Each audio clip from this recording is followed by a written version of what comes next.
Welcome! We are Team 2420E. Have you ever heard of the traveling salesman problem?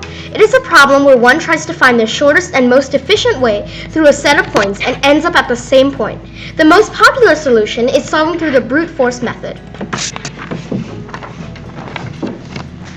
To solve the traveling salesman problem using the brute force approach, you must calculate the total number of routes and then draw and list all of the possible routes.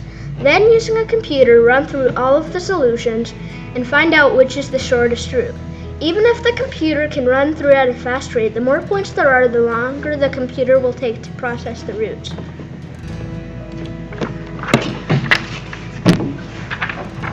At only 5 points, there would be 120 possible routes. At 6 points, there would be 720 possible routes. Even a relatively small number of 10 points would give you 3,628,800 routes. Then 100 points would give you the number shown above, which is much too difficult to read, as you can see. The number of routes exponentially increases, making the amount of routes to calculate all of the routes increasingly exponentially depending on the amount of routes. So what is another way to solve the traveling salesman problem? Well, there already is an animal that has solved this problem, named the honeybee. The honeybee uses mapping and other techniques to solve the traveling salesman problem.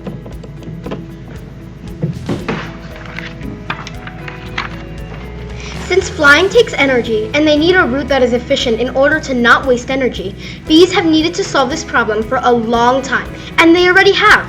According to Wired, at first, the bees visit the flower nearest to their nest and then the next closest flower. Then, they remember the distance it took to complete that route and try a new one. If the new one is shorter and more efficient, they would switch it or edit the original one. If not, they would keep it. While a simple algorithm, it is a steady one and can cut down the distance a great amount. The blue drawing might show their first path, and the second red line could show a different, more efficient route since you don't have to look around. Bees measure distance through optic flow. This is how optic flow works. Let's say you are on a moving train with a tree close to the tracks and a mountain far away, all lined up with each other, therefore creating a 0-degree angle, which is shown on the screen. When the train moves forward, the angle from the line of sight straight out the window to the line to the tree is larger than the angle between the straight line of sight to the lines of the mountain. Since our eyes can only see angles, we have to imply distance from the angles. An angle that changes faster means the object is closer, whereas an angle that changes slower means the object is farther away.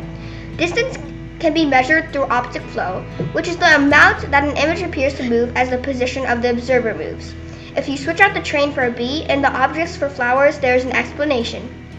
Overall, nature has helped us solve a problem that computers can't solve efficiently. We hope you enjoyed watching our STEM project, and thank you for your time.